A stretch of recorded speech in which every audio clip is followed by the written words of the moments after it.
საქართველოს კულტურისა და ძეგლთა დაცვის სამინისტროში ქართული წიგნისა და ლიტერატურის ხელშეწყობის პროგრამის ფარგლებში გამოცემული ახალი წიგნის პრეზენტაცია გაიმართა. პუშკინის პოემა ევგენი ონეგინი ქართულ ენაზე ლეილა გაჭარავამ თარგმნა. წერლის ჟურნალისტისა და სცენარისტის იგორ ობოლენსკის წიგნის ღირსების ფასი ქართველი ადამიანების ისტორიებზე მოგვითხრობს, ვინც მე-20 საუკუნის მსოფლიო პოლიტიკასა და კულტურაში დიდი გავლენა მოახდინეს. მათ შორისაა ალექსანდრე და გიორგი შერვაშიძეები, ჯორჯ ბალანჩინი, ჩერჩილის მრჩეველი მერაბ კვიტაშვილი. წიგნში თავმოყრილია ამ მოღვაწეთა შთამომავლების პირად კოლექციებში დაცული 100-ზე მეტი უნიკალური მასალა. ეს გახლავთ წიგნისა და ლიტერატურის ხელშეწყობის სახელმწიფო პროგრამა, რომლის ფარგლებშიც განხორციელდა კიდევ ორი წიგნის გამოცემა. ეს გახლავთ ქართველი მამაკაცების ბედი უცხოეთში, რომელიც გააკეთა ძალიან საინტერესოდ ეს ალბომია იგორ ობოლენსკიმ, ვისაც ასეთივე წიგნი აქვს გაკეთებული ქართულ ქალბატონებზე.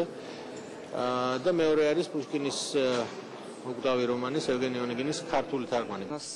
სასიხარულო დღეა, რომ დღევანდელ დღეს ჩემი წიგნის პრეზენტაცია გაიმართა. ამ წიგნის ქართველი გმირები ნიკოლოზ მეორის, ჩერჩილის, რუზველტის, დეგოლის უახლოეს გარემოცვაში იყვნენ. შემთხვევით არ დავარქვი ნამუშევარს ღირსების ფასი. ისეთმა ამაყმა ხალხმა, როგორებიც ქართველები არიან, ყველაზე უკეთიციან რას ნიშნავს ღირსება.